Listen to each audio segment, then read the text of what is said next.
नमस्कार, बहुत स्वागत है आपका। आप देख रहे हैं गणपति एस्ट्रोलॉजी सीक्रेट। तुला राशिफल नवंबर दिसंबर 2022। क्या होने वाला है आपके जीवन में बड़ा बदलाव। तो चलिए शुरुआत करते हैं नवंबर के महीने से। ग्रहों की चाल क्या कहता है। चतुर्ग्रही योग बने हुए हैं। शुक्र, सूर्य, बुध और केतु से मिलकर आपके लग्न में। चंद्रमा शनिदेव के साथ आपके चौथे भाव में है और देवगुरु बृहस्पति छठे भाव में रहेंगे। राहु सप्तम भाव में है। मंगल आपके नौवें भाव में है। तो क्या होगा, देखिए मेहनत करवाएगा। लग्न में 4 ग्रह बैठे हैं तो मेहनत ज़्यादा करवाएगा और इनकम में थोड़ी सी अस्थिरता दिखती है।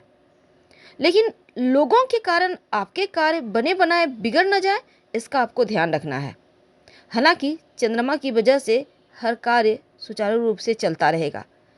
इस महीने में आप कुछ नया करने का विचार ना करें जब तक कि सूर्य, बुध और शुक्र का राशि परिवर्तन नहीं हो जाता। मित्रों का सपोर्ट मिलेगा, कार्यस्थल पर नई जिम्मेदारी मिलेगी। लेकिन थोड़ा सा आपके आसपास के लोग परेशान कर सकते हैं, चाहे वो व्यवसाय स्थल हो या घर हो या जॉब स्थल हो। कई बार लोग आपका बुराई कर सकते हैं, मजाक उड़ा सकते हैं, तो इन चीज़ों का इग्नोर कीजिएगा। ये समय थोड़ा सा भारी चलेगा। आपके अपनों का भी सपोर्ट थोड़ा कम मिल रहा है, खासकर भाइयों का। पारिवारिक मित्रों का हालांकि आपको सपोर्ट मिलेगा और किसी परिजन को कोई बात आपकी चुभ सकती है, इसलिए सोच समझ के तोल मोल कर बोलिएगा। संतान से लाभ मिलेगा। जीवन साथी से कोई दुखी करने वाली सूचना मिल सकती है। हालांकि ससुराल पक्ष से संबंध आपके बेहतर रहेंगे और लव लाइफ हालांकि उत्तम है, सफलता प्राप्ति के योग है। लेकिन अगर आप मेहनत करते हैं तो नौकरी में आप बेहतर कर सकते हैं। लेकिन अधिकारी वर्ग को थोड़ा सा संतुष्ट करने के लिए आपको ज़्यादा मेहनत करना होगा। तो चलिए विस्तार से जानते हैं कि क्या होगा नवंबर के महीने में। देखिए कार्य क्षेत्र की, करियर की बात करें तो आपके लिए आप बस ये समझ सकते हैं कि 70% से 75% के लगभग में आपका भाग्य साथ निभाएगा, क्योंकि आपके दसम घर पर शनिदेव महाराज की पूर्ण दृष्टि बनी रहेगी और चौथे भाव में बैठकर पूर्ण सप्तम दृष्टि से दसम भाव को देखेंगे।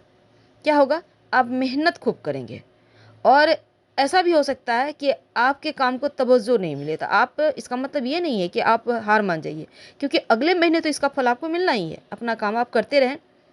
अधिकारी आपके काम को नहीं पहचान रहे या नहीं दर्शाना चाहते, क्योंकि उनको भी पता है आप अच्छे से काम कर रहे हैं। बस ये ग्रहों की चाल ही ऐसा है कि आपकी बड़ाई नहीं होगी, इसलिए आप अनुशंसा से ग्रसित ना हो, बल्कि आपका इसको इस चीज़ का रिजल्ट अगले महीने दिखेगा। छठे भाव में बैठे देवगुरु बृहस्पति आपको मेहनत करवाएंगे और कोई अगर अवसर आपको हाथ आता है तो ज़रूर लपक लीजिएगा, वरना बाद में पछताना पड़ेगा। जो व्यापारी हैं, सप्तम भाव में राहु की दृष्टि व्यापार में उन्नति की राह देगा और आप नए नए तरीके से व्यापार को बढ़ाने में आगे सफलता प्राप्त कर ही लेंगे। शुरुआत में सूर्य, बुध, शुक्र जैसे ही आपकी राशि में बैठकर सप्तम भाव को दृष्टि करेंगे, थोड़ा बहुत व्यापार में उथल पुथल होगा। लेकिन 11 नवंबर, 13 नवंबर और 16 नवंबर को शुक्र, बुध और सूर्य राशि परिवर्तन करेंगे तो चीज़ें स्थिर हो जाएगी। इस बीच आपको थोड़ा सा ध्यान रखना है। बुध, शुक्र, सूर्य के दूसरे भाव में प्रवेश करने के साथ व्यापारियों को बड़ा लाभ होगा और आपका व्यापार भी बढ़ेगा। धन की बात करते हैं। देखिए महीने की शुरुआत में देवगुरु बृहस्पति छठे भाव में, प्रथम भाव में बुध, शुक्र, सूर्य और केतु, तो चतुर्थ भाव में शनि महाराज। तो स्थितियां में बदलाव बहुत नहीं आ रहा, जैसे चल रहा था वैसे ही चलेगा। हाँ, थोड़े खर्चे बढ़ेंगे, हालांकि इनकम भी होगा पर खर्चे बढ़े हुए हैं। तो देवगुरु बृहस्पति की द्वादश भाव पर दृष्टि है, तो महत्वपूर्ण खर्च करने के योग बन रहा है। हो सकता है कुछ शुभ मांगलिक कार्यक्रम पर खर्च हो या फिर घर में कोई शुभ कार्य करवाएं, पूजा पाठ अनुष्ठान। लेकिन जैसे ही 11 नवंबर, 13 नवंबर और 16 नवंबर को बुध, शुक्र और सूर्य का राशि परिवर्तन होगा, आपके धन भाव में आएंगे, दूसरे भाव में आएंगे और मंगल अष्टम भाव में वक्री अवस्था में जाएंगे, तो इनकम बढ़ेगा, खर्चा भी बढ़ेगा, दोनों भी बढ़ेगा। लेकिन गुप्त तरीके से आप धन कमाने का प्रयास करेंगे। थोड़ी सी सावधानी रखिएगा। बुध, शुक्र और सूर्य के दूसरे भाव में होने से धन संचय कर पाने में सफल हो सकते हैं और बैंक बैलेंस बढ़ता दिखेगा, आर्थिक लाभ होगा। स्वास्थ्य की बात करते हैं। देखिए लग्न में बैठा है 4 ग्रह, बृहस्पति भी आपके छठे भाव में, तो ऊपर से शनिदेव की पूर्ण दृष्टि। क्या होगा, थोड़ी बहुत मुश्किल तो है स्वास्थ्य में, खासकर अपने खान पान पर ध्यान रखें और स्वयं को ठीक से रख पाने में कामयाब होंगे। महीने के उत्तरार्ध में जैसे ही सूर्य का राशि परिवर्तन होगा, मंगल भी वक्री अवस्था में अष्टम भाव में जाएंगे, तो वाहन दुर्घटना, चोट चपेट लगना, आप महिला हैं, रसोई में काम करें, आप घर में ही चल फिर रहे हैं, तो इन चीज़ों से ज़रा सावधान रहिएगा। किसी भी तरह का चोट चपेट न लग जाए, गिर न जाए, तो ध्यान रखिएगा, क्योंकि इस समय कोई शल्य चिकित्सा जैसी चीज़ें बन रही है। तो स्वास्थ्य को लेकर लापरवाही आपको नहीं करना है।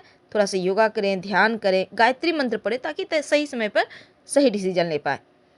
प्रेम और रिश्तों की बात करते हैं तो पंचम भाव के स्वामी शनिदेव पूरे महीने चतुर्थ भाव में है।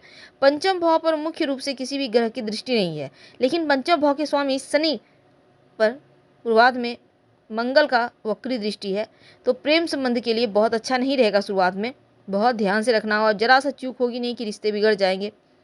बेवजह की बातों को विवाद में मत बदलिएगा, और जल्दबाजी में आकर कोई भी निर्णय मत लीजिएगा।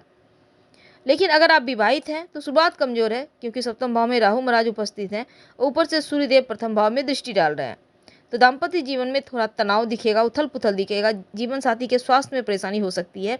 लेकिन बुध और शुक्र भी लग्न में बैठे हैं, सप्तम भाव पर दृष्टि डालेंगे, तो प्रेम बढ़ाएंगे, लेकिन थोड़ा सा यहाँ पर थोड़ी सी परेशानी भी है। मंगल जैसे ही अष्टम भाव में जाएंगे, तो देखिए अष्टम भाव में भी मंगल मांगलिक दोष बनाता है, तो कहीं ना कहीं जीवन साथी से कहासुनी की संभावना बढ़ेगी, तो उग्रता हो सकती है उनके स्वभाव में। तो ऐसे में क्या करेंगे ना, थोड़ा शांत रहने का प्रयास करें, क्योंकि मांगलिक दोष परेशान करता है। अब देखिए पारिवारिक जीवन की बात करें तो दूसरे भाव के स्वामी मंगल नवम भाव में वक्री अवस्था में विराजमान है शुरुआत में, तो कुटुंब में भी छोटे मोटे खींचतान है, यात्रा वगैरह के योग बनेंगे। अष्टम भाव में वक्री अवस्था में जैसे ही गोचर करेंगे, दूसरे भाव को पूर्ण दृष्टि देखेंगे, तो कुटुंब के सदस्यों से थोड़ा सा तनाव बढ़ सकता है। छोटी मोटी बातें भी बड़ा मुद्दा न बन जाए, इसका भी ध्यान रखना है। वैसे तो मंगल की दृष्टि चतुर्थ भाव पे होने से पारिवारिक जीवन में तनाव है, लेकिन माँ के स्वास्थ्य का ख्याल रखें, और इस समय जहाँ तक संभव हो अपने व्यवहार को बढ़िया रखें, प्रेम पूर्वक बनाए रखें, तो परिवार में समरसता बढ़ेगी, प्रेम दिखेगा। क्या करेंगे, अपने राशि के स्वामी को बल दीजिए, ओम सुं शुक्राय नमः, या फिर आप यहाँ पर देखिए शुक्रवार को छोटी कन्याओं का चरण छूकर आशीर्वाद ले सकते हैं।